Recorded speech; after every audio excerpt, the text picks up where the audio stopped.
अगर आपको reverse swimmer case में थोड़ी सी कमांड है तो आप सच बता रहा हूं, सिर्फ इस क्वेश्चन को पढ़ के ओरली, सिर्फ ये लिख सकते हैं और 10 सेकंड में इसको सॉल्व कर सकते हैं। लिटरली बता रहा हूं, मैं आपको करके भी दिखा दूंगा आप कहेंगे तो। बस क्वेश्चन को जो पढ़ने में 10-15-20 सेकंड लगेंगे जो लगेंगे, उसके बाद सीधा W/2.5 sin theta is equal to W/2.5 plus 2 into W/2.5 upon u. सीधा एक बार में लिखा, 10 सेकंड में आंसर। ये ऐसे ही होता है बेटा, है ना।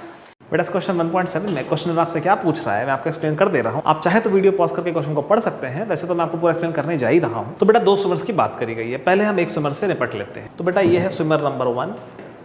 ये कुछ इस तरह से स्विम कर रहा है कि O से स्टार्ट करता है तो B पे पहुंच जाता है, मतलब इसकी ट्रेजेक्टरी बिल्कुल स्ट्रेट रहती है, एकदम स्ट्रेट जाता है। ये तभी पॉसिबल है जब ये स्ट्रेट से थोड़ा सा एंगल लेके चले ताकि फ्लो की वजह से इधर को ड्रिफ्ट ना करे, है ना। आप सब जानते हैं इस बात को। तो अगर ये OB से कुछ एंगल लेके इधर चल रहा है और इसकी ट्रेजेक्टरी स्ट्रेट है तो इसकी वेलोसिटी के 2 कंपोनेंट्स होंगे। एक कंपोनेंट फ्लो को अपोज करेगा ताकि स्ट्रेट रहे, जो कि होगा बेटा 2.5 sin थीटा, जो कि रिवर फ्लो की वेलोसिटी के जस्ट अपोजिट और इक्वल रहेगा और उसे नलिफाई करेगा।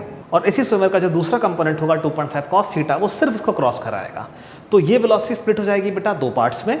2.5 sin थीटा नलिफाई करेगा फ्लो वेलोसिटी को ताकि ये बिल्कुल शिफ्ट ना हो, स्विमर जो है ना इधर को जाए ना इधर को जाए, एकदम स्ट्रेट जाए। और स्ट्रेट इसको कौन ले जाएगा, ये वाला कंपोनेंट 2.5 cos थीटा, और यही इसको क्रॉस कराएगा। बाकी यहाँ किसी का कोई अब अस्तित्व नहीं बचा है, ये स्प्लिट हो गया है इन दोनों में, इसने इसको नलिफाई कर दिया है तो ये खत्म, ये दोनों आपस में खत्म, है ना। ये तो वैसे स्प्लिट हो गया तो खत्म। सिर्फ ये एक रिमेनिंग वेक्टर है जो कि स्विमर को क्रॉस करवाएगा रिवर। अगर बेटा हम रिवर विड्थ को W मान लें तो time taken by the first swimmer to cross the river will be W/2.5 cos theta, क्योंकि यही वाला कंपोनेंट पहले स्विमर को क्रॉस करा रहा है। तो ये हमारी बेटा इक्वेशन 1 हो गई। तो बेटा स्विमर नंबर 1 OB से कुछ एंगल बना के चल रहा था ताकि वो सीधे B पर पहुंचे, बट बेटा स्विमर नंबर 2 ने OB से कोई एंगल नहीं बनाया बल्कि वो OB के अलोंग ही अपने स्ट्रोक्स को लगा रहा है। तो बेटा इस कंडीशन में रिवर की फ्लो वेलोसिटी की वजह से वो सीधे नहीं जा पाएगा, वो B की तरफ एम करेगा बट पहुंचेगा कहीं A पर। तो A पर पहुंचेगा, लेकिन उसको जाना B पर है तो A पर आने के बाद वो B तक भाग कर आएगा U स्पीड से, है ना। तो यही U हमको फाइंड करनी है। तो उसके लिए पहले बेटा हमें इसका क्रॉसिंग टाइम लिखना पड़ेगा सेकंड स्विमर का। सेकंड स्विमर का जो क्रॉसिंग टाइम है उसमें एक तो क्रॉसिंग आएगी, उसने क्रॉस करने में जो टाइम लिया, फिर क्रॉस करने के बाद क्योंकि वो B के बजाय A पर पहुंचा तो उसका जो ड्रिफ्ट का टाइम था वो भी हमें जोड़ना पड़ेगा इसमें। तो टोटल क्रॉसिंग टाइम, यानी कि यहाँ क्रॉसिंग का मतलब है कि B पे उसे पहुंचना है, तो वो होगा उसकी क्रॉसिंग प्लस उसकी ड्रिफ्टिंग दोनों के टाइम के इक्वल। तो बेटा T×2 होगा।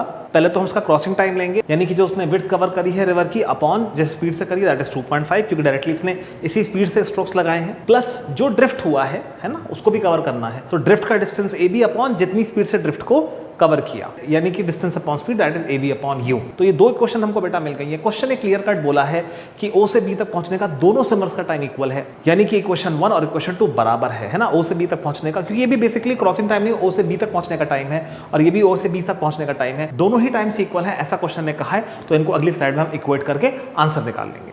तो बेटा अकॉर्डिंग टू क्वेश्चन इक्वेशन 1 बराबर इक्वेशन 2 है, यानी कि T×1 is equal to T×2 है।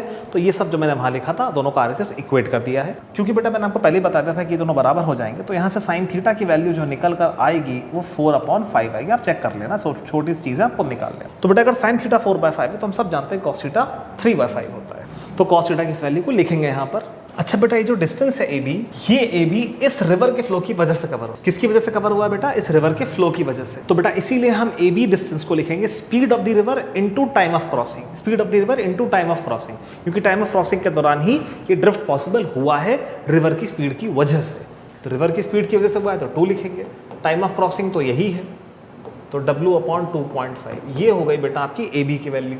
इसको डिवाइड हम कर देंगे अब U से। तो ये इतना हमने AB लिखा है यहाँ पर, और U तो है ही हमारा, U ही हमको फाइंड करना है। तो 2.5 कट जाएगा, W भी कट जाएगा, ये 5 ऊपर आ जाएगा, तो 5/3 will become equals to 1 + 2/U। देखिए कितना सिंप्लीफाई हो गई क्वेश्चन। अब इस 1 को हम इधर ले जाएंगे, 5/3 - 1 will be 2/3 is equals to 2/U। 2 से 2 कट जाएगा, तो आप यहाँ से देख सकते हैं U कितना आ रहा है बेटा, 3 km/h आ रहा है। This is your answer and we got it. ठीक है। अगर आपको रिवर्स स्विमर केस में थोड़ी सी कमांड है तो आप सच बता रहा हूं, सिर्फ इस क्वेश्चन को पढ़ के ओरली, सिर्फ ये लिख सकते हैं और 10 सेकंड में इसको सॉल्व कर सकते हैं। लिटरली बता रहा हूं, मैं आपको करके भी दिखा दूंगा आप कहेंगे तो। बस क्वेश्चन को जो पढ़ने में 10-15-20 सेकंड लगेंगे जो लगेंगे, उसके बाद सीधा W/2.5 sin theta is equal to W/2.5 plus 2 into W upon 2.5 upon u, सीधा एक बार में लिखा 10 सेकंड में आंसर। ये ऐसे ही होता है बेटा, है ना। चलिए, तो फिलहाल बेटा आंसर आ गया है, द क्वेश्चन इज सॉल्व्ड।